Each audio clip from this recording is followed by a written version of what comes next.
Muy buenos días, gracias a todos por estar conectados. Ya estamos en vivo en esta nueva charla de Aviadi y Diabetes Viedma. Ya vamos a empezar a hablar con nuestra invitada que hoy, día sábado, va a jerarquizar esta reunión de Aviadi, esta charla virtual de Aviadi con este tema tan lindo que hemos elegido, que es diabetes en la adolescencia o adolescencia y diabetes. Realmente es un gusto tenerla hoy aquí. Ahora ya en un ratito la vamos a presentar. Les quiero agradecer a todas las personas que se están conectando a través de la fanpage de Aviadi y Diabetes Viedma. Una mañana fría en la ciudad de Viedma. Realmente estamos con algo de frío, pero bueno, es una mañana linda para hablar de diabetes. Y dicho esto, y ya les conté ya les dije, ya la están viendo a nuestra invitada, les quiero recordar que una vez que finalice esta charla, la semana próxima va a estar en nuestro canal de YouTube, que se llama Aviadi Diabetes Viedma. Ahí pueden encontrar todas las charlas que vamos haciendo durante este año y durante el año pasado, ¿sí? Ahí la idea desde Aviadi es crear una biblioteca de material educativo en diabetes para que cualquiera pueda en cualquier momento del día entrar, buscar una charla, sacarse una duda, verla, compartirla, porque es muy simple compartirla, podemos copiar el link, el enlace y pasarla por celular, se pueden ver desde los celulares las charlas, así que si bien queda grabada en nuestra fanpage, pero también la idea es que quede ahí alojada. Ahora sí, dicho esto, no quiero seguir hablando sin no presentar a nuestra queridísima invitada del día de hoy. Hoy tenemos el honor, el gusto, el placer, la alegría de tenerla a nuestra amiga de tantos años, la doctora Lidia Caracoche.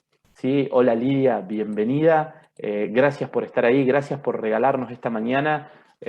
Sabes que para nosotros es muy importante que hoy estés acá. Así que Lidia, te quiero dar la bienvenida desde Aviadi y agradecerte la gentileza de que hoy podamos estar hablando de diabetes en la adolescencia. Bueno, muchísimas gracias. Un saludo a todos, a mis queridos amigos de Viedma, y la verdad un placer estar con ustedes esta mañana, un poco compartir algunos conceptos y refrescar un poco de lo que es educación diabetológica en la adolescencia. Me encanta. Yo, antes de que vos avances con tu presentación, Lidia, yo no quiero dejar de leer un poquito, de caracterizarte. Hay mucha gente que te conoce, pero capaz que hay otra gente que recién hoy se está conectando y nos dirá, ¿y quién es la doctora Caracoche? Bueno, la doctora Caracoche es médica diabetóloga, es especialista en nutrición infantil de la Sociedad Argentina de Pediatría, la SAP, es miembro del Comité Científico de la Federación Argentina de Diabetes, ¿sí? Es ex jefa de la Unidad de Nutrición y Diabetes del Hospital Narciso López de Lanús, ¿sí? La doctora Caracoche es de Lanús, por supuesto, como se habrán dado cuenta recién, y por supuesto es docente en la especialidad de nutrición en la Universidad de Buenos Aires. Además que Lidia integra diversos grupos de estudio y diversos grupos científicos relacionados con la diabetes infantil, con la diabetes en la adolescencia, y realmente yo tengo la imagen de Lidia en los grupos de Villa Giardino con todos los nenes, con todos los adolescentes, y esa es la imagen que a mí más me gusta, y justamente hoy vamos a hablar de eso, vamos a hablar un poquito de diabetes en la adolescencia. No quiero arrancar esta charla sin darle el agradecimiento a la gente de Altec que nos facilita poder hacer esta comunicación, la empresa de la provincia de Río Negro, Altec, muchísimas gracias por facilitarnos poder hacer estos enlaces y poder tener esta buena calidad de transmisión. Así que, Lidia, te invito a que, si está todo bien, comencemos con esta charla. Perfecto. Voy a apagar mi cámara, voy a apagar mi micrófono, le vamos a explicar a la gente, va a quedar Lidia haciendo su presentación. Luego ustedes en el chat de Facebook van a poder ir haciendo sus preguntas, van a poder ir contándonos, manifestando sus dudas, sus inquietudes, y al finalizar Lidia va a contestar las preguntas. Así que Lidia, te dejo el control de la charla, estás en el aire de la charla. Perfecto. Bueno, buenos días a todos. Espero que en esta charla podamos disfrutar un poquito yo de ustedes y ustedes de recordar algunos conceptos desde el punto de vista de lo que es la diabetes, y la diabetes en este periodo de tanta vulnerabilidad, de tantos cambios, como es la etapa de la adolescencia. Lo que tenemos que saber es que la adolescencia es esa etapa de transición entre la niñez y la adultez. Es un periodo de gran vulnerabilidad, donde se tienden a tener los jóvenes un mayor deterioro del control metabólico, por lo tanto se debe realizar educación diabetológica y reeducar a los pacientes, como para reconocer las necesidades de este grupo y a su vez también brindarles nuevas herramientas para el autocuidado y la independencia, que esto es lo más importante. Las etapas de la adolescencia, tenemos una etapa que es la adolescencia temprana, que es entre los 13 y los 15 años, la adolescencia media entre los 15 y los 18, y la adolescencia tardía entre los 18 a los 25 años.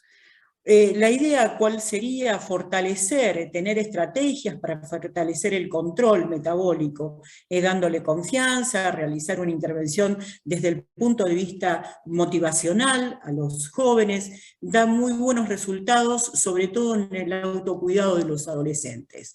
También es importante mantener el acompañamiento en el tratamiento de los padres, de tener un buen soporte parental, y de esta forma también educar a los adolescentes en el cuidado de salud sexual y reproductiva, y también sobre el riesgo del consumo de alcohol y el abuso de sustancias ilícitas.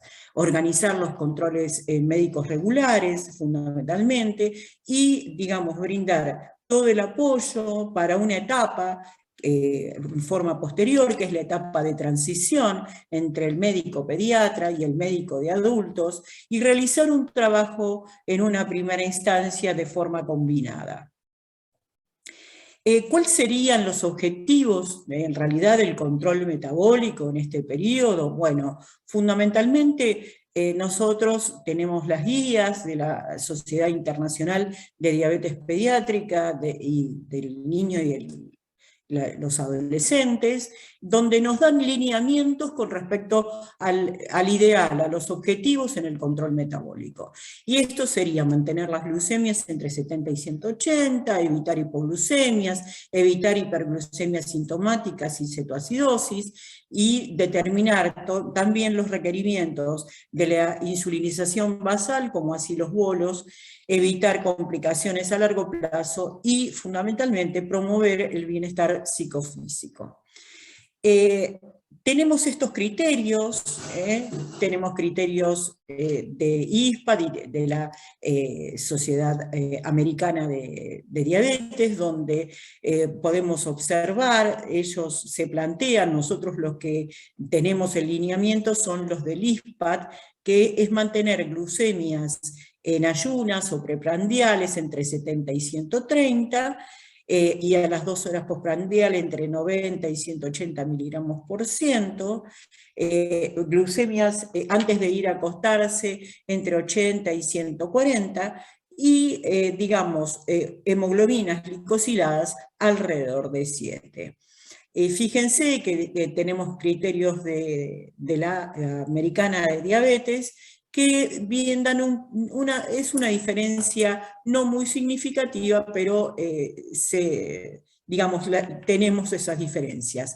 Y las hemoglobinas glicosiladas son un poquito superiores. Nosotros nos guiamos por estos criterios, que son los criterios del ISPAD. ¿Qué factores influyen sobre el control metabólico? Bueno, fundamentalmente todos los cambios endocrinológicos que incrementan todo lo que es la insulinoresistencia en este periodo, donde los chicos, digamos, la hormona de crecimiento, las hormonas sexuales están incrementadas por el crecimiento típico, por el brote de crecimiento que los niños tienen en esta primera etapa. Obviamente se ve, digamos, son estas hormonas, son hiperglucemiantes, y se ve alterado todo lo que es el control metabólico. Recordemos que tenemos en este periodo lo que se llama la insulinoresistencia fisiológica de la pubertad, del periodo puberal. También tenemos que considerar otras cuestiones como es el patrón errático de la alimentación y el patrón de actividad física, que a veces no tienen un patrón, digamos, ordenado, tienen pobre adherencia al tratamiento porque están pasando justamente un periodo de cambios desde el punto de vista físico y cambios desde el punto de vista emocional. Tenemos también otras cuestiones, como otros factores que influyen sobre el control metabólico, como es la presentación de los trastornos de la conducta alimentaria, que en este periodo también podemos observar que pueden aparecer o se pueden incrementar. Recordemos que hay un porcentaje, sobre todo en este periodo de la adolescencia, de alrededor del 40%, donde las jóvenes pueden presentar trastornos de la conducta alimentaria asociados justamente a todo lo que es diabetes. El tema de la ganancia de peso, el tema de la omisión de las dosis de insulina, también que se da justamente en esta etapa de tantos cambios desde el punto de vista, tantos cambios emocionales y tantos cambios desde el punto de vista físico. Todo esto nos redunda a lo que nos lleva a un control subóptimo en los jóvenes, donde ajustan el control glucémico para evitar situaciones de hipo o hiperglucemia elevada. Entonces, digamos, tratan de no alterar su vida diaria y no es el óptimo el control, sino logran, digamos, manipular en cierta forma lo que es la insulina, las dosis, ya que alteran también los hábitos alimentarios, un poco para promover el descenso de peso, y esto trae como consecuencia digamos, una alteración en el control metabólico. También recordemos que son muy frecuentes las hipoglucemias por periodos prolongados de ayuno. Esto no solo altera, digamos, el ritmo de vida, sino también todo lo que es el rendimiento académico en este grupo, ¿no? En este grupo etario. Por eso un poco lo ideal es reentrenar en lo que es educación diabetológica. Y para todo esto vamos a hacer lo que es el recordatorio fundamental de lo que es lo básico, que sería el automonitoreo glucémico. Entonces debemos recordar, realizar el control preprandial, 2 horas posterior también a las ingestas, el control postprandial para evaluar un poco el incremento, cómo excursionan esas glucemias.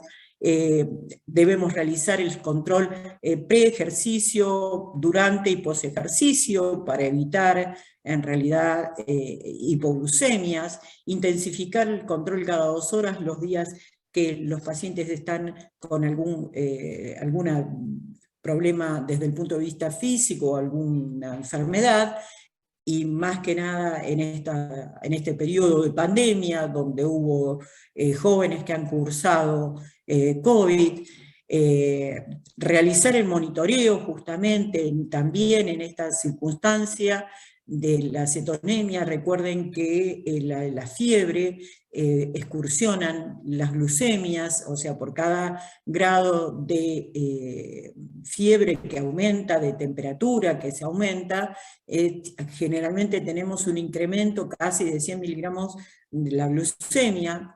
El control antes y durante la noche, en lo factible, mantener horarios rutinarios para el control glucémico también los fines de semana, porque es el momento de más conflicto, donde los chicos duermen hasta tarde y por otra parte salen a la noche y no se realizan quizá el control, o vuelven en horas muy tarde y se acuestan a dormir, no se aplican y no se controlan. Bueno, todas estas cuestiones hay que ir modificándolas como para no tener eventos tanto de hiperglucemias como de hipoglucemias.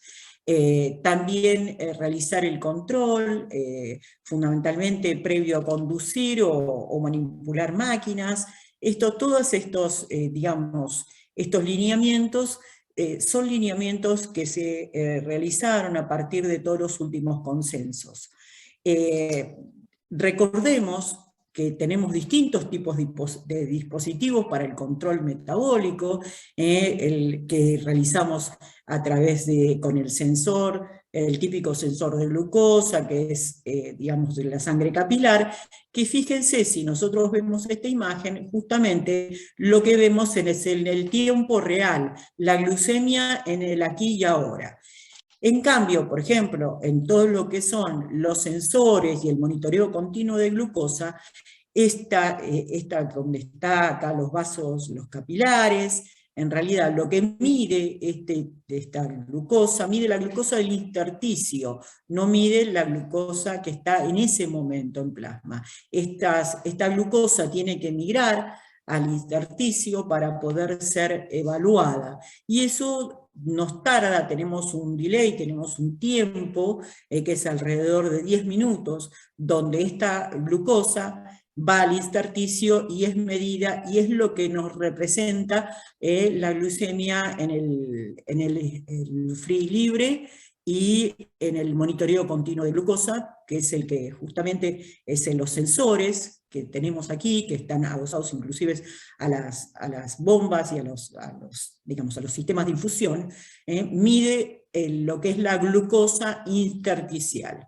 Entonces, tenemos un delay de alrededor de 10-15 minutos, digamos, posteriores de glucemia que fueron, digamos, detectadas. Todos estos avances tecnológicos nos ayudan a prevenir tanto las hiper como las hipoglucemias. Todo lo que es los últimos consensos, ya en el año 2018, en los congresos de tecnología, se vio que el monitoreo continuo era una de las herramientas digamos, de mayor disponibilidad y fundamentalmente para mejorar el control metabólico. En los sistemas intermitentes también, en ese año, el sistema Flash para el control de glucosa en tiempo real, y también está, digamos, tiene sus aplicaciones para los smartphones. Los sistemas integrados de infusión de insulina con monitoreo continuo, los nuevos infusores también con sistema de monitoreo continuo, y tienen sistemas predictivos inteligentes que de suspensión de la infusión, o sea que la bomba corta la infusión si evidencia que a través del monitoreo continuo observa alguna hipoglucemia. Entonces, estos son sistemas en realidad, para resguardar los eventos de hipoglucemia donde la bomba deja de infundir. Y los nuevos infusores que están automatizados o de asa cerrada, que tienen el corte predictivo, o sea que corta ante un evento de glucemias bajas y justamente se reinicia la infusión una vez que, digamos, ese monitoreo continuo va elevando, se observa que va elevando la glucemia, se reinicia el sistema de infusión. Estos sistemas obviamente tienen que tener su indicación para su colocación, pero lo interesante es que lo que ha avanzado la tecnología en los últimos años, ya con estos sistemas que son híbridos y que nos facilitan, digamos, desde el punto de vista tecnológico, nos ayudan, digamos, en gran medida. Pero recordar siempre que la educación diabetológica es uno de los pilares fundamentales, porque podemos tener toda la tecnología, pero también tenemos que, digamos, tener un ordenamiento en todo lo que es el patrón de actividad física, la alimentación, ¿sí? Porque esto es así, por más tecnología, digamos, desde el punto de vista de los avances, tenemos que saber utilizar esas herramientas en forma adecuada. Entonces, un poco le quería dar las premisas para los pacientes que están con sistemas de infusión o sistemas digamos, de control, de monitoreo. donde los objetivos como para lograr el control metabólico en el sistema de monitoreo continuo es que tengan poco coeficiente de variabilidad glucémica, o sea, que sea menor del 26%. ¿Qué significa esto? Que las glucemias, tanto que se elevan como que están un poco más bajas, no tengan grandes variabilidades, y que la glucemia media sea menor o alrededor de 155 miligramos por ciento. Están escuchando mucho hablar de lo que es el tiempo en rango, del tiempo en rango, que lo vemos a través también del freestyle libre, que es digamos, esa franja de glucemias óptimas en las cuales aceptables, donde debemos estar en un porcentaje elevado. Entonces, ese tiempo en rango, que sería esa franja de glucemias, tendría que ser superior al 70% para los valores entre 70 y 180 miligramos por ciento. El porcentaje del tiempo en hipoglucemia, ¿qué significa eso? Es el porcentaje que tenemos menos cantidad de hipoglucemia, tiene que ser menos al 5%, teniendo valores por encima de 54 miligramos por ciento, porque ya sabemos que por debajo de 54 miligramos por ciento no debemos presentar ninguna, porque ese es el punto de corte para evaluar las hipoglucemias severas, las hipoglucemias graves. Entonces, tenemos también un porcentaje de hiperglucemias con valores superiores a 180 miligramos por ciento, que no tiene que llegar a 250 miligramos por ciento. Ese porcentaje no debe ser superior al 25%. Y obviamente no presentar glucemias que sean superiores a los 250 miligramos por ciento. Esto, digamos, desde el punto de vista tecnológico es muy interesante, inclusive nos puede ayudar a mejorar en forma muy importante en el control metabólico, porque nos da, digamos, ya lo que es el rango de cómo nosotros nos vamos a manejar en lo que es el monitoreo continuo o el monitoreo por lo menos intermitente, y con los sistemas flash, tratar de realizar toda la cantidad de veces que sea necesaria, más que nada como para lograr tener un perfil glucémico que nosotros podemos ir visualizando en el transcurso del día. Esto es interesante, justamente este sistema, porque lo ideal es utilizarlo. Nos va a brindar mucha información. Recuerden que cuando ustedes observan valores bajos, deben siempre rechequear todo lo que es la glucemia capilar, así como también si ven un evento de una hiperglucemia, también se debe rechequear en forma capilar. Entonces, repasando un poquito esto, recuerden la importancia de lo que es el automonitoreo. Es lo mismo que manejar un auto con una venda en los ojos.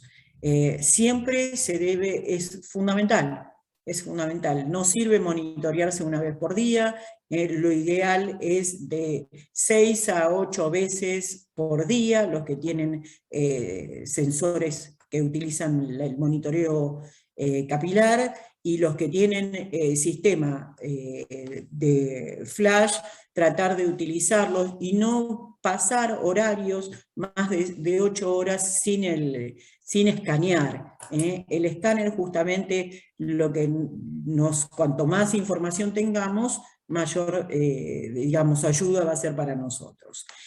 Desde otro punto de vista, repasar un poco también lo que es la insulinoterapia. Yo a veces veo que se olvidan un poco en saber la duración de lo que es cada tipo de insulina, para qué sirve, sobre todo en aquellos pacientes con un gran porcentaje, que están con un esquema de insulinización basal, con las insulinas lentas, y justamente tienen que ajustar con los bolos y con, digamos, el bolo y la corrección, a veces tienen muchas dificultades porque no recuerdan el tiempo y no recuerdan más que nada el inicio de la acción, cuándo realiza pico, la duración de esas insulinas. Entonces vamos a repasar un poquito. Recuerden que la insulina lispro, la aspártica y la glulicina son aquellas insulinas que son de acción ultra rápida. Recuerden que el inicio de acción para todas estas son entre 15 y 20 minutos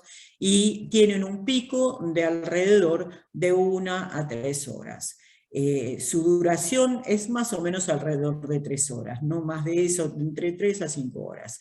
Y después tenemos las insulinas, que son las lentas o las basales, que es la glargina, la de Temir y la de Gludec, donde tenemos la glargina, que tiene un inicio de acción alrededor de los 120 a 240 minutos, la de Temir, que entre los 60 y 120 minutos, y la de Gludec entre 30 y 90 minutos. El pico de acción, recuerden que la glargina tiene justamente un leve pico en el inicio, alrededor de las 2 horas, pero después mantiene una insulinización basal como meseta. Entonces, eso es lo que tenemos que recordar siempre. Y la insulina de Temir, tiene un leve pico alrededor de las 6 horas más o menos, y la insulina de Gludec es una insulinización basal, no tiene pico. Fundamental también lo que deben saber de estas insulinas basales o lentas o de acción ultralenta prolongada es la cantidad de duración, las horas que duran. Recordemos que la glargina es entre 22 a 24 horas, de Temir entre 12 a 20 horas, y la de Gludec dura alrededor de 42 horas. Por eso, tanto la glargina se puede colocar en distintos horarios, y la de Gludec así también se puede colocar en distintos horarios. Tienen, digamos, inclusive podemos... esta tiene la ventaja de que si se olvida de colocar al día siguiente, lo puede hacer en horarios de la tarde. O sea que tenemos grandes ventajas con respecto a todo lo que es la insulinización. Pero bueno, recordando un poco todo lo que es estas cuestiones. Otra cuestión importante que yo siempre recalco son los sitios de aplicación de insulina. ¿Por qué? Porque justamente si hay, digamos, si volvemos a aplicar en zonas y se forman las lipodistrofias, que son las más comunes, las que aparecen, justamente forman, digamos, todo lo que es una dureza donde la absorción de la insulina es generalmente errática. Entonces, como vemos en la primer parte de la diapo, justamente en el área del abdomen, lo ideal sería colocar las insulinas rápidas y el sistema de cómo vamos rotando los sitios de aplicación y cómo lo hacemos en cuadrantes. Esto a veces tenemos el tema de que se aplican siempre en el mismo lugar y es factible que se formen esas durezas, esas lipodistrofias. Utilizar la cara externa de los brazos, siempre el abdomen, el área de glúteos, la cara lateral de los muslos, ¿sí? No en la zona del músculo, sino en la cara lateral, donde hay mayor contenido de tejido adiposo. Por otra parte, quería hablar un poco con ustedes y refrescarles, sobre todo a los papás, estas cuestiones del fenómeno del alba, que es una situación donde hay mayor insulinoresistencia, donde aparece esa hiperglucemia en la mañana, a veces no teniendo una causa que ustedes puedan, digamos, evidenciar, como la alimentación, como la actividad física, pero bueno, quería mostrarles esto como un poco para que sepan distinguir entre lo que es el fenómeno del alba y lo que es la hiperglucemia en ayunas. Si nosotros vemos acá el fenómeno del alba, tenemos una insulinización, que es una insulinización basal, y, digamos, mantiene glucemias acordes alrededor de las 3 de la mañana. Pero lo que tenemos acá, que tenemos la secreción, se comienza en los horarios nocturnos, la secreción de cortisol, todos los seres, digamos, tenemos, los seres biológicos, tenemos todo un sistema de lo que se llama el ritmo circadiano, entonces comienza la secreción de la hormona de crecimiento en horarios nocturnos y del cortisol, y estas hormonas son hiperglucemiantes. Por eso aparece esta hiperglucemia a nivel de la mañana. Como vemos en este otro cuadro, el efecto Somogy es distinto, porque tenemos mucha cantidad de insulina, o sea, un exceso de insulina, lo cual provoca una hipoglucemia en horarios de la madrugada, y ahí se disparan lo que es las hormonas de contrarregulación, con lo cual tienen efecto el cortisol, el glucagón, todo lo que es la adrenalina, tienen efecto hiperglucemiante y elevan la glucemia alrededor de la mañana. En el efecto ALBA, generalmente la glucemia elevada aparece entre las 5 y las 8 de la mañana. ¿Cómo definimos hipoglucemias? Bueno, las definimos como valores iguales o por debajo a 70 miligramos por ciento. Generalmente cada individuo tiene como un sensor cerebral para detectar y para la aparición de manifestaciones con respecto a lo que es los niveles de glucemia. No es igual en todos los individuos. Justamente aquellos pacientes con mayor control metabólico, con muy buen control metabólico, las manifestaciones de hipoglucemia empiezan con valores de glucemia más bajos.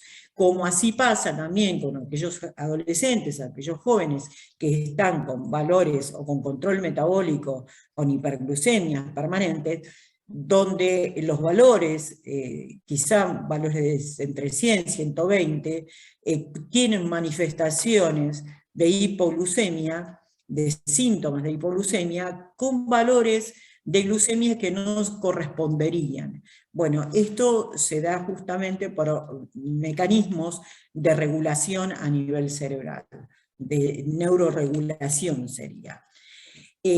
Recordemos, hay una cuestión muy importante, que las glucemias que aparecen por debajo de 54 miligramos por ciento son potencialmente riesgosas para el desarrollo de hipoglucemia severa.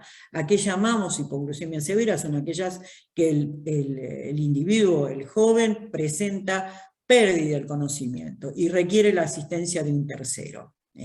Entonces, sabemos que la adolescencia es un factor de predisposición y de gran vulnerabilidad donde pueden aparecer estas hipoglucemias severas, sobre todo en aquellos adolescentes con más de 5 años de evolución de su diabetes, también pueden presentar estas hipoglucemias sin una manifestación previa. O sea, lo que se llama en medicina prodromo es la manifestación previa al evento de la hipoglucemia. Entonces a eso le llamamos hipoglucemias inadvertidas, o sea, no manifiesta el síntoma. ¿Cuáles serían las causas de las hipoglucemias? Bueno, obviamente que es el aumento de insulina libre, o sea, gran cantidad de insulina, ya sea porque la dosis es muy alta para lo que requiere el paciente, o hay un error en la dosis, o eventualmente la dosis es adecuada, por ese día hizo más cantidad de actividad física de lo que estaba programado. También el patrón de la ingesta, o sea, la omisión de colaciones, los ayunos prolongados, la alteración de todo el ritmo de las comidas y de las porciones. el aumento de la utilización de glucosa, como ser, por ejemplo, la actividad física intensa, se consume más cantidad de glucosa, y otras patologías, como ser la enfermedad celíaca y la enfermedad de Addison, donde también tenemos una alteración a nivel de la absorción. Tenemos también una respuesta inadecuada de lo que es la función contrarreguladora o neuroendocrina, donde por algún tipo de mecanismo se ve alterado la respuesta para los mecanismos de la hipoglucemia, con la secreción de cortisol, la secreción de glucagón, porque todos estos son mecanismos desde el punto de vista endocrinológico y desde el punto de vista, digamos, de receptores, de neuroreceptores, para que se disparen todos los mecanismos. También la ingesta de alcohol, ya lo vamos a ver cuando veamos todo lo que es, digamos, los riesgos de la ingesta de alcohol en los adolescentes. ¿Cuáles serían las manifestaciones? Recordar un poquito esto, recuerden que es el temblor, la sudoración fría, la palidez, la dificultad para concentrarse, lo que es la visión borrosa, la confusión, estas conductas erráticas, conductas, digamos, de irritabilidad, conductas que el individuo no tendría habitualmente, o comenzar a reírse sin un motivo, digamos, sin un motivo, ¿no? Estas conductas así de tipo erráticas, la pérdida de conocimiento, justamente, que es, digamos, que nos está hablando de la hipoglucemia severa, esa sensación imperiosa de hambre, las náuseas, la cefalea, el decaimiento, bueno, todos estos síntomas, nosotros tenemos que siempre dar el puntapié de recordar y enseñar a todos los que son tanto niños como adolescentes, y digamos que son estas manifestaciones las que en realidad es la emergencia en todo lo que es en diabetes. Nosotros enseñamos sobre todo cómo manejar estos eventos, y qué cosas tienen que hacer tanto el niño, el adolescente, como los docentes también, si evidencian algún tipo de manifestaciones en algún niño que tengan en el curso con diabetes. Sobre todo estas hipoglucemias, las que son las severas, que están dadas generalmente en el grupo adolescente, porque se provocan un montón de cambios y de conductas, de riesgo y del estilo de vida, justamente ya tienen la pérdida también de estos síntomas previos, a eso se le llama hipoglucemia inadvertida. Puede existir este estado alterado de la conciencia justamente por una intoxicación alcohólica y por el efecto de las drogas, o sea, que da mayor confusión al reconocimiento de todo lo que son los síntomas prodrómicos de la hipoglucemia, las hipoglucemias nocturnas, y justamente todo lo que conlleva al rendimiento escolar, académico, al rendimiento en el aspecto laboral también.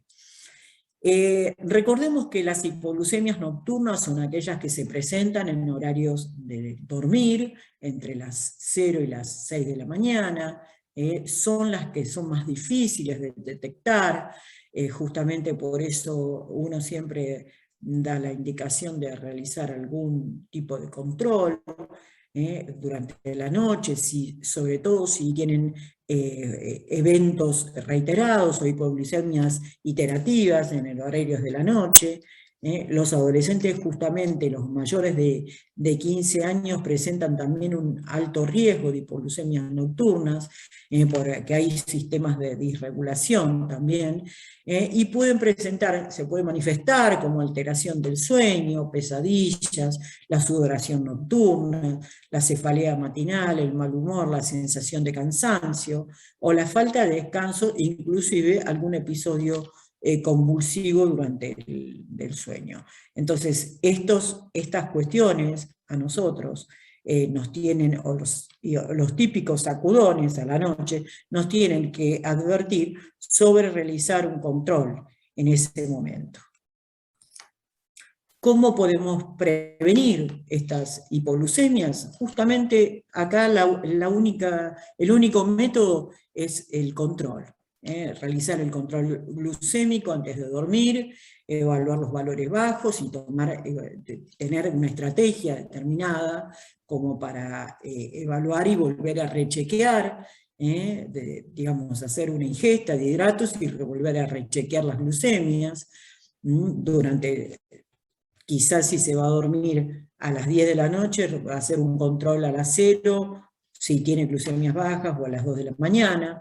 Realizar la colación en pacientes que realizan prácticas deportivas en horarios previos a dormir, esto es muy importante. Y en esta circunstancia, que los jóvenes no se vayan a dormir si están con valores inferiores a 125 miligramos por ciento antes de dormir. Recuerden que la actividad física aumenta la sensibilidad a la insulina. Sin lugar a duda, esto es una de las indicaciones fundamentales para prevenir las hipoglucemias nocturnas. Y en aquellos adolescentes que realizan salidas, deben controlar la glucemia antes de dormir, cuando vuelven a hacer un desayuno, si quieren hacer la aplicación, pero fundamentalmente no irse a dormir sin hacer un control previo y hacer una ingesta. Realizar aportes de hidratos de carbono complejos en horarios de la cena, también si vemos que tenemos situaciones de hipoglucemias reiteradas, y fundamental evitar el consumo de alcohol, ya que sabemos que inhibe todo lo que es la respuesta de la glucogenogénesis, de la glucogenólisis, y fundamentalmente digamos, evitar este tipo de hábito. ¿Cuál sería el tratamiento de la hipoglucemia? Bueno, lo fundamental es la corrección de la hipoglucemia. Debemos realizar en forma inmediata el control en sangre capilar, aportar azúcares entre 15 y 20 gramos, reiterar el control entre los 10 y 15 minutos, y verificar que el objetivo glucémico a lo que tenemos que llegar debe ser alrededor de los 100 miligramos por ciento, en el próximo control alrededor de los 30 minutos. A su vez, dejar un aporte de hidratos de carbono complejos. Recuerden que aquellos hidratos de carbono complejos son los almidones, son las harinas, puede ser una galleta, pan, puede ser alguna. Recuerden que las frutas tienen más fructosas, o sea, tienen hidratos de carbono, tienen disacáridos, que son los de más simple absorción. Entonces dejar quizá algún pan, dejar alguna galleta, que son los más complejos en realidad. Digamos, los almidones que son de glucosa de más larga duración, de más larga disponibilidad. Si presentan la pérdida de conocimiento, bueno, fundamentalmente aplicar el glucagon, y este se utilizará en base al peso del paciente. Si los niños de 12, 13 años presentan de entre 30 y 40 kilogramos de peso, aplicar media ampolla. En realidad, recuerden que la reconstitución es una fórmula que se reconstituye, que la ampolla es para reconstituir, y se colocará 0,5 miligramos, y si pesa más de 40 kilos se puede colocar directamente la reconstitución completa, que es alrededor de 1 miligramo del glucagon.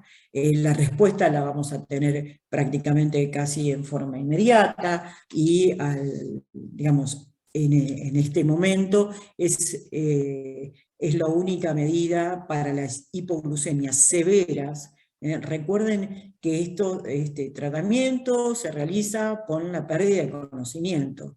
Se coloca ante la persona que perdió el conocimiento, el individuo cuando pierde conocimiento. no en cualquier situación, sí aportar los azúcares y hacer el control. Si vemos que la situación se coloca compleja, realizar todo lo que es, más que nada, lo que es la aplicación. La aprobación de FDA, salió un glucagón de nivel de spray nasal, con 2 o 3 miligramos, de muy fácil aplicación, se conserva a temperatura ambiente, o sea, es interesante esto porque justamente lo que nos ayuda es digamos, en forma rápida, se puede colocar inclusive 2 aplicaciones, yo le voy a mostrar, no está todavía en Argentina, o sea que el que tenemos es el glucagón, y después tenemos que creo que en algún momento va a entrar, no sé ahora porque en realidad es de la fabricación, se aprobó en enero del 2020, el Casimir, que es digamos, el glucagón, el spray nasal, y digamos, no necesita refrigeración ni conservación ni nada. Recuerden que esta es la fórmula para reconstituir. Tenemos también otro aspecto muy importante, como yo les había dicho, que es el alcohol y las drogas. Esto inhibe lo que es la respuesta de la gluconeogénesis, o sea, ¿qué significa eso?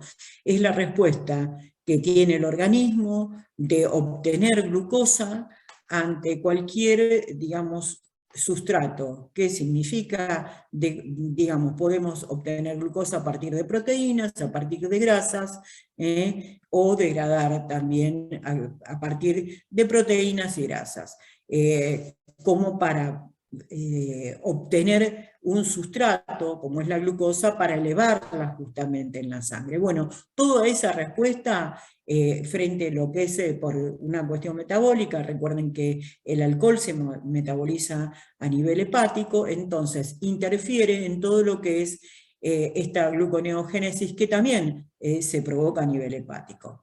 Entonces, con el alcohol la respuesta glucémica también es impredecible, porque a veces las mezclan con bebidas azucaradas, y sobre todo también recuerden que en el cannabis altera todo lo que son los hábitos alimentarios. Otro aspecto que debemos considerar es el alto riesgo digamos, de todo lo que son los trastornos emocionales, sobre todo estos desajustes en los periodos del debut, donde los chicos, digamos, se confrontan, sobre todo los adolescentes, a esta cuestión de un aspecto nuevo en su vida, que es la enfermedad, sobre todo aquellos donde tuvieron que transitar una internación, lo viven como una situación de pérdida de la salud.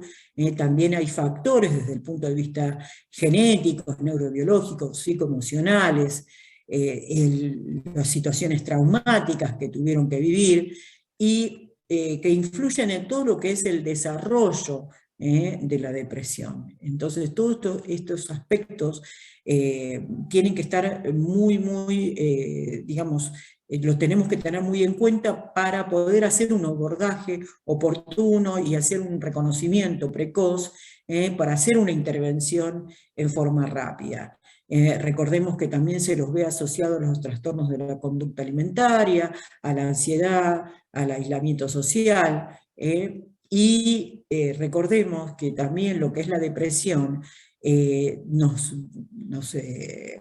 lo podemos observar, que los pacientes tienen, digamos, un pobre control metabólico y un aumento de lo que es las hospitalizaciones.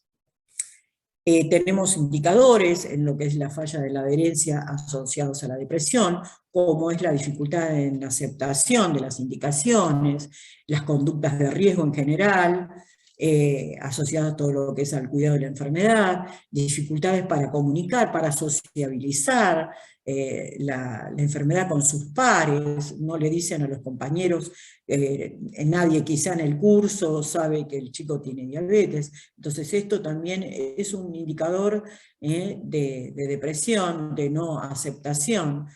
La presencia de trastornos, tanto emocionales como psiquiátricos, el consumo de alcohol y drogas, el aislamiento, el deterioro social, condiciones ambientales que son insalubres o marginales o poco seguras, también estos son condicionantes para lo que es factores asociados a la depresión, antecedentes de maltrato, de abuso, la maternidad o la paternidad temprana, y todo lo que es las crisis familiares, que justamente con una patología, con un adolescente ya en una situación, como la palabra lo dice, que adolece, donde se encuentra en una situación de conflicto y de cambios, cuanto más con digamos, con el debut o en el transcurso de una enfermedad crónica. Por lo tanto, debemos considerar, digamos, que los chicos con diabetes, los adolescentes con diabetes, tienen las mismas necesidades de exploración que otros adolescentes, pero justamente son mucho más vulnerables. Y aparte están digamos, sometidos a la presión de sus pares, a las presiones del resto, ¿no? Y reconocer también distintos puntos que ellos tienen distintos puntos de vista como para evaluar estrategias en el tratamiento o para que ellos elaboren las propias estrategias. Y evaluar también la edad oportuna, el momento oportuno para realizar la etapa de transición al servicio de lo que es la atención en adultos. Por otra parte, también debemos recordar todo lo que es el enfoque sobre lo que es y la educación, sobre lo que es la salud sexual y reproductiva, en no realizar un enfoque desde el punto de vista médico sin prejuicios sobre la actividad sexual, brindar asesoramiento sobre todo lo que son los métodos anticonceptivos y las enfermedades de transmisión sexual, la prevención de las hipoglucemias antes y después del coito, la prevención sobre todo lo que es la higiene genital, sobre las vulvovaginitis candidiásicas y las alteraciones menstruales que se observan en las chicas, sobre todo inclusive que tienen una alteración del control metabólico en los días que están menstruando, digamos, con mayor cantidad de hiperglucemias. Fundamentalmente esto tiene que ver también el enfoque sobre la salud sexual y reproductiva con la planificación de los embarazos. Justamente debe ser planificado. Y considerar todo lo que tiene que ver con las influencias tanto culturales y religiosas de los jóvenes para la elección de un método de anticoncepción, ¿no? Yo los que les voy a compartir son, digamos, desde el punto de vista de todo lo que es adolescencia, y la indicación para los métodos serían los más acordes para diabetes. Para los jóvenes que tienen diabetes son los métodos de barrera, que son los condones, que son los más recomendados. A ellos se les puede agregar los geles espermicidas, aumentan, digamos, la eficacia en todo lo que son los métodos de barrera. Los anticonceptivos orales con dosis mucho más bajas de tilestradiol, de 35 microgramos para las jóvenes, y los progestágenos también que se observó en realidad que no provocan una alteración sobre el control metabólico, como así tampoco sobre el perfil lipídico y el peso. Pero sí se debe siempre monitorear lo que es la tensión arterial cuando se utiliza todo lo que es los anticonceptivos orales. En aquellos pacientes con menos de 20 años de evolución, sin complicaciones tanto micro o macrovasculares, pueden utilizar cualquier tipo de método hormonal. Con respecto a lo que es actividad física y los deportes, sabemos que, digamos, desde 1950, donde Jolny propuso la actividad física como un método para mantener y reducir los niveles de glucosa, así también como para mejorar el riesgo, todo lo que es reduce el riesgo cardiovascular, demostraron muchos estudios los beneficios de mantener una actividad física regular, sobre todo, digamos, en la reducción de la hemoglobina glicosilada, y se observaba que no había un incremento de hipoglucemias severas. Nosotros hablamos de actividad física arreglada cuando vemos la actividad, digamos, que esta actividad es en 3 a más veces por semana, en forma adecuada, dependiendo el grado de entrenamiento que tengan el joven, a eso llamamos actividad física, que debe ser reglada y más de 3 o más veces por semana.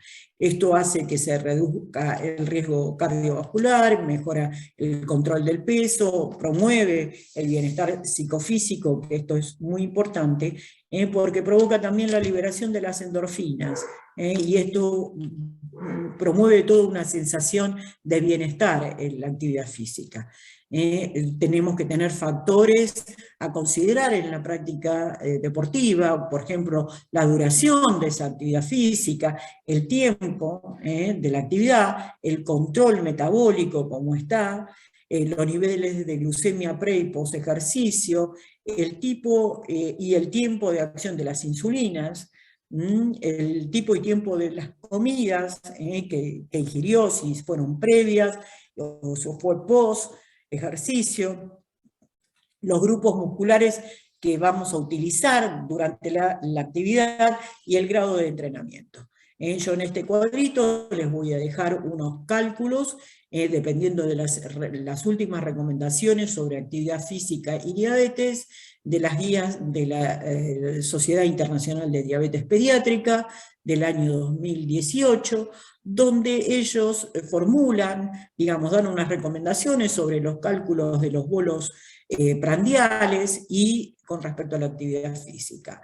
Dependiendo del grado de la actividad, que el ejercicio puede ser moderado y de tipo aeróbico, por ejemplo, como correr, nadar, la bicicleta, si realiza una ingesta antes del ejercicio y va a hacer un bolo, si esta actividad se va a reducir entre 30 a 45 minutos, siempre lo ideal es la reducción del bolo entre 25 y 50%. Si esa actividad va a ser más de 45 minutos, tendremos que realizar tendremos que hacer una reducción mayor del bolo, entre 50 y 75% de la reducción del bolo, y si la comida va a ser en forma posterior, lo vamos a hacer una reducción del 50% del bolo. Si el ejercicio va a ser aeróbico y anaeróbico, o sea, como gimnasia artística, danza, básquet, fútbol o rugby, vamos a hacer, digamos, la reducción de alrededor de un 25%, si esa actividad va a durar entre 30 y 45 minutos. Si va a ser mayor de 45 minutos, hacemos una reducción del 50% del bolo, y si va a ser la ingesta posterior al ejercicio, alrededor de una reducción del 50%. Lo fundamental es, dentro de lo que son las recomendaciones, consumir alrededor de 1 a 1.5 gramos por kilo de peso por cada hora de actividad física con hidratos de carbono de tipo lentos, y con estos que estén con una insulinización adecuada. Fundamental, otra cuestión de suma importancia, y que yo veo que el 80% no hace, es la reposición hídrica. Deben tomar líquidos, porque recuerden que cuando se deshidratan se ponen más hiperglucémicos también. La reposición hídrica debe ser cada 20 minutos. Las hipoglucemias se pueden anticipar en ejercicios de corta duración. También es posible que con la práctica de la actividad, como yo les había dicho, se incremente la sensibilidad de la insulina hasta casi 24 horas posteriores al ejercicio. A esto pueden aparecer hipoglucemias tardías, pero justamente es con la reducción de la insulinización y una adecuada, digamos, un adecuado aporte tanto de hidratos de carbono como líquidos, esto se puede, digamos, se pueden disminuir o no pueden presentarse. Si se evidencian también hipoglucemias posterior al ejercicio, si los valores son antes de, digamos, antes de dormir menores de 125, o sea que esto también se debe tener en cuenta. Y contar, obviamente, cuando se va a hacer la práctica de algún deporte, o la práctica deportiva, o actividad física, con todos los elementos de control y las colaciones. Bueno, con respecto a otra cuestión que quería comentarles, que tiene que ver un poco con el tema de COVID y la vacunación. Ya el año pasado, en la conferencia anual de ISPAD, que se realizó en octubre, ya se habían, se habían planteado que a fines del año 2019, como todos ya sabemos, se provoca esta enfermedad que es llamada COVID-19, en China, en la provincia de Wuhan, y que se expande a Europa y al resto de los continentes. Se hicieron trabajos de tipo colaborativos en 215 centros de 75 países, incluyendo lo que es la República Argentina, y se observó que alrededor del 22% presentaron diagnóstico tardío de diabetes, o sea que la gente tardaron en concurrir a los centros por toda esta cuestión de la pandemia. Y el 15% reportó una mayor incidencia de lo que es, o sea, mayor cantidad de casos nuevos de diabetes. También el 12% informó tener pacientes con COVID, pero, digamos, porcentajes, casi el 86 pacientes tenían síntomas leves o moderados, y solo 5 pacientes requirieron internación. Yo lo que les quería hablar un poco era con respecto a todo lo que es digamos, la cantidad al día 19 de agosto, digamos, todo lo que es, dados los datos por la Sociedad Argentina de Infectología, que alrededor de 542.000 jóvenes menores de 20 años padecieron COVID. Solo un porcentaje bajo, el 0,12%, requirieron internación. Fíjense, si nosotros vemos, en realidad, si bien la cifra es muy elevada, solo el 0,12%, que es muy distinta a la cifra que se observa con respecto a lo que es la población adulta. Hubo casos también digamos, de ingreso a unidades de terapia intensiva, pero generalmente todos estos pacientes eran pacientes con cuadros neurológicos y pacientes con inmunosuprimidos. O sea que lo que se observó, en realidad, si bien era el 4% tenían diabetes tipo 1, fue muy, muy, muy bajo todo lo que es la tasa de letalidad, prácticamente bajísima, y de la tasa de letalidad, que era el 0,05%, comparativamente, como se está viendo en adultos, que es el 2,2, alrededor del 2,2, alrededor de ese porcentaje de letalidad, es muy baja en la población de menos de 20 años.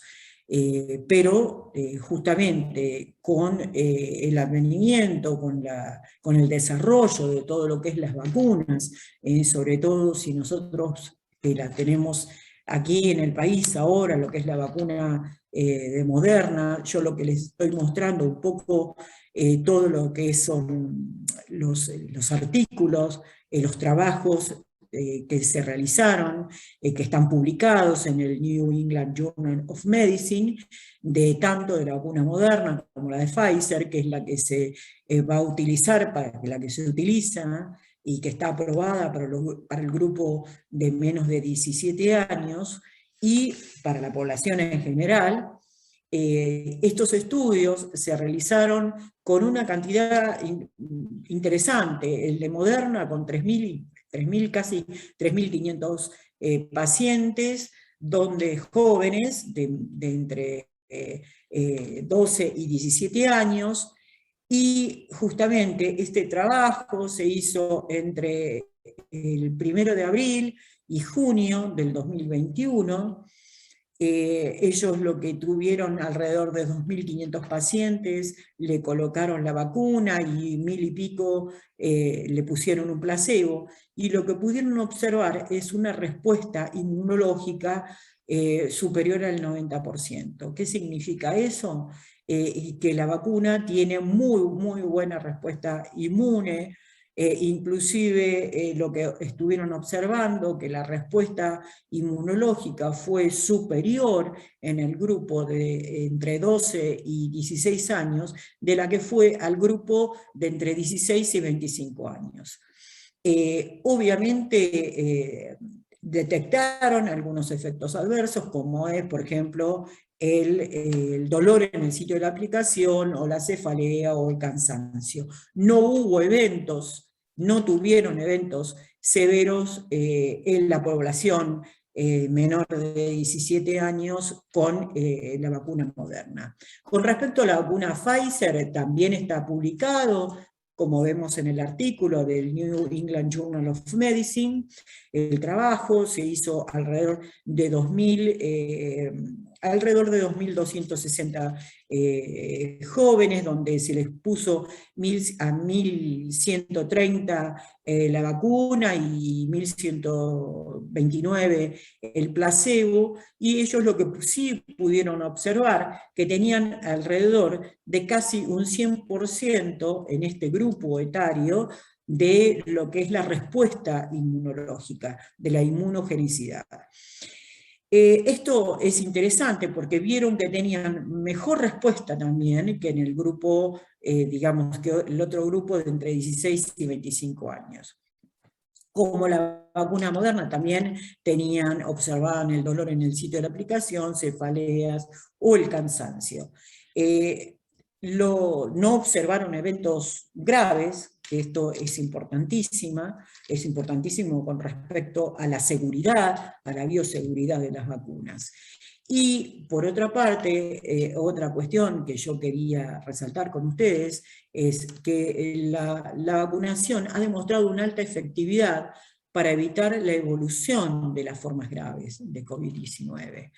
No solo es un beneficio desde el punto de vista individual, sino desde el punto de vista global, para detener la circulación del virus. Tenemos en este momento dos vacunas que son aprobadas para menores de 18 años, que es la vacuna Pfizer, donde está aprobada por la FDA, que es el Comité de Drogas y Alimentos de Estados Unidos, y la vacuna Moderna, que está aprobada por el EMA, que es el ente regulador de medicamentos europeo. Entonces, esto es importantísimo que nosotros sepamos que están aprobadas. Ya les mostré más que nada todos los trabajos científicos, y a veces uno cuando muestra en papel lo que está publicado, a veces, digamos, y mostrar el reporte, mostrar los efectos, y mostrar, digamos, la evidencia, porque a veces la medicina se basa en la evidencia científica, nos va a dar más rango de seguridad y no tantas dudas al momento de decidir la vacunación. Sepamos que si bien la vacuna, digamos, no es obligatoria, pero en realidad tenemos que tener toda esta cuestión de los beneficios que provoca la vacunación. Entonces, buscando, digamos, los caminos para concluir, buscando todo lo que es mejorar el control, lo ideal sería, digamos, apuntalar sobre técnicas y estrategias para reducir el estrés en todo lo que es los adolescentes, todo lo que es los mensajes motivacionales, la resolución también de problemas y establecer objetivos, estimular a los adolescentes que desarrollen sus propias estrategias también, al equipo médico, también asegurar que a los empleadores, a esas personas que van a ir a buscar un trabajo, que la diabetes no presenta una desventaja con respecto al empleo. Esto es importantísimo y sobre todo, digamos, de tratar de reiterarle al paciente y convencerlo al paciente que esto es así, porque a veces justamente tenemos estas cuestiones de la autoestima, esta cuestión, digamos que desde el punto de vista psicológico se deben trabajar.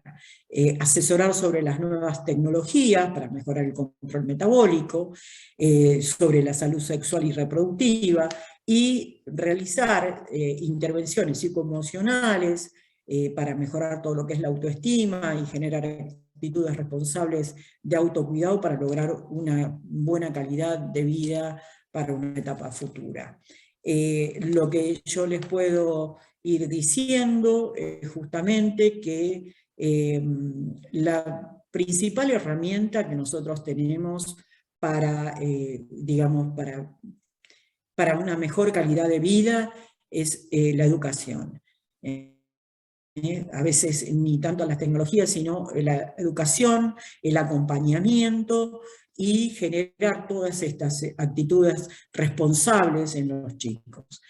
Como dice la última frase que les quiero dejar: ahora salimos a conquistar el mundo, no tenemos un rumbo fijo, pero tenemos sueños, anhelos e ilusiones. Y sepan que tenemos que ayudarlos en este transitar y en esta etapa tan difícil como es la adolescencia.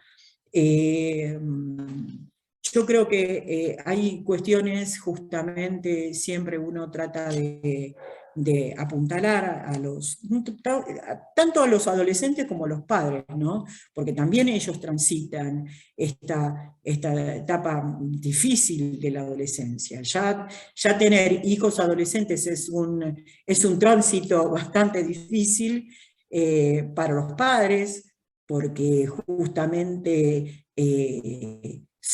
las décadas son distintas y los momentos son distintos en la actualidad con respecto a la adolescencia que pasaron los papás. Entonces, tratar de generar un buen tránsito, y sobre todo con una patología, con una enfermedad como es la diabetes. Lidia, qué linda charla, hermoso, te estábamos todos prestando atención, estoy siguiendo los comentarios que va haciendo la gente en el Facebook, el agradecimiento, hay algunas lindas consultas que nos han hecho, muy puntuales sobre temas específicos que vamos... Sí, estoy a disposición. Realmente siempre que te escuchamos nos encanta prestar atención. Estaba siguiendo muy atentamente la charla y estaba mirando también las expresiones que se iban dando en el chat de la página de Aviadi, y realmente el comentario de la gente es que la charla tenía un excelente nivel y que llegás de una manera muy particular cuando hablas de los adolescentes y de los niños, sobre todo con diabetes, a toda la gente que te escucha, así que los comentarios de la gente realmente son lindos. Lidia, yo tengo un par de preguntas que te quiero hacer. Sí. Tomé las más importantes que se fueron dando en el chat. Hay algunas como muy simples y otras un poquito más complejas. Vamos a empezar por las más simples y después vamos a ir complejizando para darle un nivel de lógica a las respuestas. La primera que me pareció que podemos enganchar ahora en este en este ida y vuelta, es una pregunta que nos hacen: ¿qué significa el control de sangre capilar? Por ahí quedó esa duda ahí dando vuelta, para que vos por ahí El lo control puedas de sangre explicar. capilar es lo que es el pinchazo, es la digitopunción, donde ustedes se pinchan y sale la gotita de sangre, digamos, esa glucemia capilar es similar a la glucemia que corre por las venas, similar, es el mismo valor que la glucemia plasmática. Digamos, el capilar recuerden que el capilar son esos vasos de terminaciones muy pequeñas que están en el extremo de los dedos. Entonces, ese valor es exactamente igual al que tenemos en la vena. La glucemia, el azúcar, el valor del azúcar en sangre que tenemos en ese momento, en el tiempo real, en el aquí y ahora. Perfecto, Es clarísimo, clarísima diferente, es por ejemplo lo que mide el sensor, que mide lo que es la glucosa intersticial. Tiene una pequeña diferencia, una pequeña diferencia que son alrededor de 10 minutos, porque esa glucosa tiene que migrar a ese espacio que es el intersticio, donde va a nutrir a esas células. Pero igualmente son alrededor de 10 minutos de la glucemia previa que tuvo el paciente, que generalmente es similar. Perfecto, la respuesta muy clara, muy precisa. Te hago otra ahí que, bueno, rescato otras opiniones que decían que excelente la explicación, muy clara, felicitaciones doctora, de todas partes del país te están saludando a través del chat. Esto después lo vas a poder ver cuando vos veas esta charla de vuelta.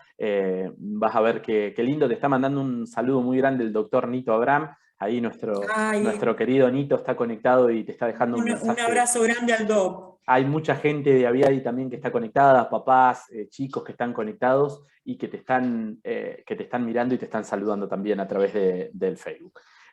Otra pregunta interesante que me parece importante, dice: ¿cómo se puede distinguir entre fenómeno del alba y somogy?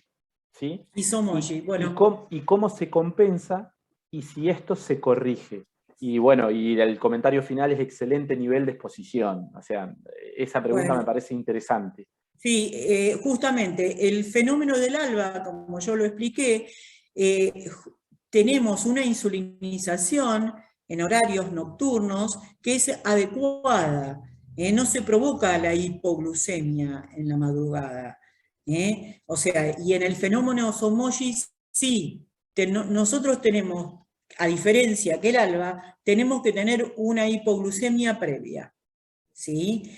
La respuesta, digamos, hiperglucémica en el somogy es elevada. Las glucemias, la hiperglucemia en ayunas que vamos a tener en el efecto somogy son mucho más elevadas porque tuvo una hipoglucemia previa y porque se estimularon las hormonas de contrarregulación versus el fenómeno del alba, que son hiperglucemias que no tuvieron un efecto, digamos, no tuvieron una hipoglucemia previa, que se dan por ese efecto de la hormona de crecimiento, y si bien son hiperglucemias más elevadas, pero no tan elevadas como lo que es el efecto Somogy, y recordar que en el Somogy tuvimos, digamos, una hipoglucemia. Por eso lo interesante es ajustar justamente lo que es la insulinización nocturna, quizá bajar la dosis de insulina a la noche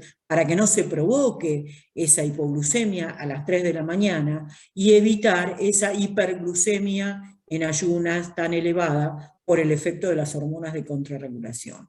En el caso del fenómeno del alba, justamente la insulinización no es adecuada. El tema es que lo podemos observar, debemos justamente por ahí hacer alguna corrección o manejarlo con algún bolo, porque depende de la hormona de crecimiento y del cortisol, que tienen un ritmo, lo que se llama ritmo circadiano, o sea, ritmo de secreción nocturna, y por eso se ven esas hiperglucemias a la mañana. medidas, trabajar con el tema de la insulinización, trabajar con el aporte, trabajar más que nada con la alimentación en los horarios nocturnos, inclusive todo lo que es el somoji justamente bajar las dosis y evaluar los aportes, y el fenómeno del alba por ahí manejarlo con un buen plan de actividad física, que va a ayudar inclusive a mejorar todo el perfil. Hay cuestiones como hormona de crecimiento que eso es fisiológico, o sea, nos provoca una insulinoresistencia fisiológica, no es algo que, digamos, en el día a día se pueda modificar, porque, digamos, tiene que ver con el ritmo de crecimiento y el brote de crecimiento en los adolescentes. Es un fenómeno que se provoca debido a esa circunstancia, pero sí saber reconocer cuál es uno y cuál es otro, porque son dos cosas totalmente distintas. O sea, el mecanismo de acción es distinto respecto al somoji que al fenómeno del alba. Muchas veces se confunden y piensan que es lo mismo, pero no es lo mismo. Perfecto, Lidia, totalmente clara la respuesta. Sigo leyendo y sigo viendo los comentarios de la gente y realmente estamos muy contentos por este nivel de explicación, por este nivel de charla que realmente a los que estamos en esto nos gusta mucho siempre volverlo a escuchar porque nos parece importante y siempre de cada charla, de cada exposición, algo volvemos a reafirmar, algo podemos corregir, algo podemos tomar, algo podemos volver a replantear en nuestros tratamientos y esto me parece que es fabuloso. Y esto que vos decís de rescatar la educación diabetológica como pilar importantísimo más allá de las tecnologías, lo quiero urbanar un poquito con la próxima pregunta que viene. ¿En qué momento se prescribe bomba de insulina en los adolescentes? Es una pregunta y otra dentro de la misma pregunta. ¿Qué factores pueden llevar a prescribir el uso de una bomba de insulina en un adolescente? Bueno, una de las indicaciones en realidad son las hipoglucemias inadvertidas y son justamente la gran variabilidad en el control glucémico. Esas serían una de las indicaciones.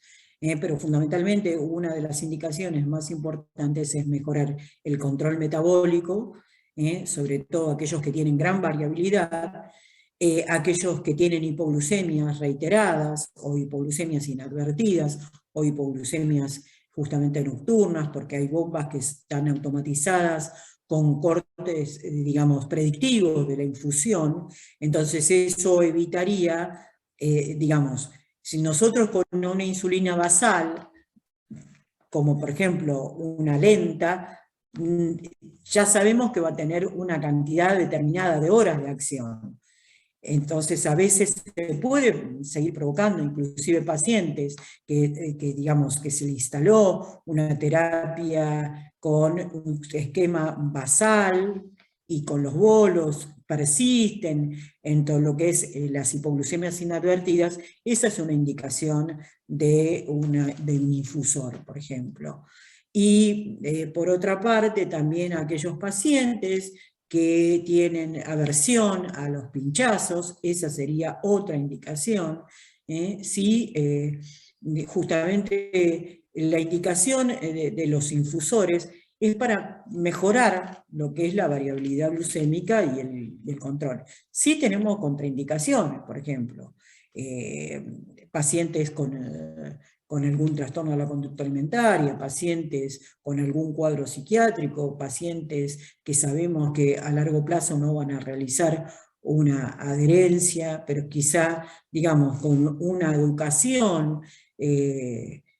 Yo creo que la indicación de todo lo que es la tecnología debe ser evaluada por cada profesional y debe ser justamente evaluada para cada individuo en particular. No, digamos, porque si no es un recurso que justamente son caros y es una lástima, digamos, perder ese recurso.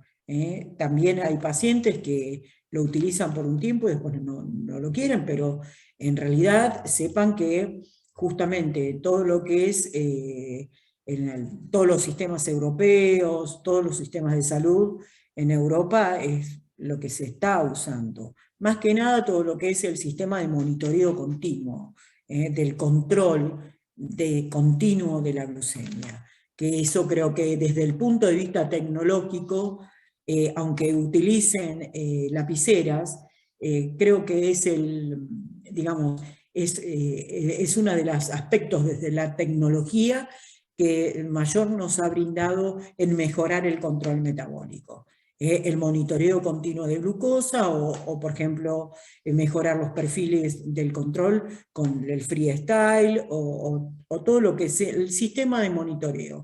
Creo que eso ha ayudado mucho a evaluar, porque tenemos glucemias cada 5 minutos en el monitoreo continuo de glucosa, y en el escáner escanean la cantidad de veces que es mucho más fácil. No es tan fácil pincharse los dedos 8 veces por día, sobre todo para un adolescente o para un niño. Todo esto, todos lo comprendemos, esa situación. Entonces, yo creo que uno de los avances más importantes es el monitoreo continuo y en realidad el escaneo, que digamos ha mejorado inclusive hasta los perfiles de hemoglobina glicosilada. En este momento, en la actualidad, se está hablando más como, digamos, del tiempo en rango, de mantener esas glucemias dentro de ese cuadro de rangos de glucemia. Se habla más, justamente, más del tiempo en rango que de la hemoglobina glicosilada. Digamos, eso es un nuevo indicador, desde el punto de vista que nos brinda la tecnología para mejorar todo lo que es el perfil y el control glucémico. Yo creo que uno debe apostar a lo que tiene, en base a las situaciones que tenemos en nuestro país, pero hay cuestiones desde el punto de vista del acceso para nuestros costos que son más factibles en realidad. Entonces, aprovechar esos recursos también. Me quedo con esa última parte que dijiste y rescato que la tecnología debe ir acompañada de la educación. Sin educación no hay, creo, a mi Yo modo siempre de ver digo, las esto es cosas. tener una Ferrari y no llegas a la esquina. Tener un fitito, llegas a Mar del Plata. O sea, es así. No, la tecnología no implica tener controles metabólicos perfectos. O sea, quizá con cosas más básicas y los nuevos avances tecnológicos que tenemos a mano, con nuestros recursos que son más limitados, podemos lograr un muy, muy buen control metabólico. Así es, coincido contigo en esto y bueno, y por supuesto desde Aviadi siempre tratamos de revalorizar la importancia de la educación diabetológica, porque podemos tener... Es la primera herramienta. Exactamente, podemos tener Es la primera el herramienta, acceso a toda la porque tecnología, a todos los medicamentos, pero tal si no sabemos cual, cómo tal cual. aplicarla, creo que ahí Exactamente, vamos porque a tener... también para tener tecnología requerimos tener una serie de conocimientos como para el uso de esa tecnología. Exactamente, la educación creo que es el pilar angular en el tratamiento de la diabetes, y como dijo por ahí alguien que apreciamos mucho y que respetamos mucho en sus lecturas, es tan o más importante que la propia insulina en sí, el tema de la educación para poder, con lo que uno tiene a mano, con el recurso, poder tener un tratamiento óptimo. Y creo que eso es un poco lo que tenemos que tratar de, por supuesto que en la medida de las De eso se posibilidades tratan siempre. estas charlas, justamente, refrescar y revalorar todo lo que tiene que ver con la educación, justamente para poder, todo este proceso, tratar de dilucidar todas las cuestiones que nos pasan el día a día y tratar de ir mejorando el control metabólico. Es así como vos bien lo decís, Lidia. Ya tenemos algo más de 1 hora y media de transmisión. Lidia, los comentarios insisto con esto, los comentarios en el chat de Facebook son maravillosos, la gente te está saludando. Las pediatras de Viedma me están diciendo que deje su contacto, quédense tranquilas a las chicas que tenemos el contacto de Lidia, tenemos el celular, Sí, para estoy a quien, disposición cuando quieran. para quien, Le para quien mando muchos saludos a todas, que he estado ahí en forma presencial hace unos años con ellas, a todas las doctoras. ya pronto, en algún momento, volveremos a esas Sí, yo capacitaciones estoy a presenciales. disposición. Y bueno, Lidia, de parte de Aviadi, quiero agradecerte de parte de toda la asociación, en forma personal quiero agradecerte esa gentileza, esos detalles tan particulares que tenés a la hora de hacer una presentación que 3 días antes me dijiste, hagamos uno previo, veamos la presentación, ajustemos los detalles. Me encanta cuando está esa predisposición por parte de las personas que hacen esto, que en realidad los participantes o los principales protagonistas de estas charlas son nuestros invitados, las personas que dan su disertación. Y bueno, desde Aviadi quiero agradecerte, quiero recordarle a todas las personas que nos están mirando que esta charla en la semana próxima va a estar en nuestro canal de YouTube, que es Aviadi Diabetes Viedma. Pueden suscribirse, pueden ver todas las charlas que hay alojadas ahí en esa biblioteca, que la idea es un poquito esto. Y bueno, Lidia, dejarte el micrófono a vos y la cámara para que cierres, para que hagas unas palabras finales y ya ir despidiéndonos hasta dentro de 15 días. Bueno, les quería agradecer a todos porque se han tomado este tiempo en la mañana, mandar un abrazo muy grande a toda la gente de la asociación Aviadi, que he compartido unos días con ellos cuando fui a Viedma, y bueno, siempre que necesiten un consejo, una ayuda, o lo que sea, estoy a la disposición de ustedes, y mandarle un abrazo grande a toda la gente de Giardino, a toda la gente del país que nos está viendo. Un abrazo grande a todos. Lidia, 1.000.000 de gracias por esta charla. A todas las personas que nos acompañaron hoy, también 1.000.000 de gracias. Dentro de 15 días nos encontramos con la próxima charla. Les deseamos que tengan muy buen fin de semana. Sigámonos cuidando como corresponde. Y bueno, nos vemos dentro de 15 días. Muchas gracias por estar ahí. Saludos a todos. Nos vemos la próxima. Gracias.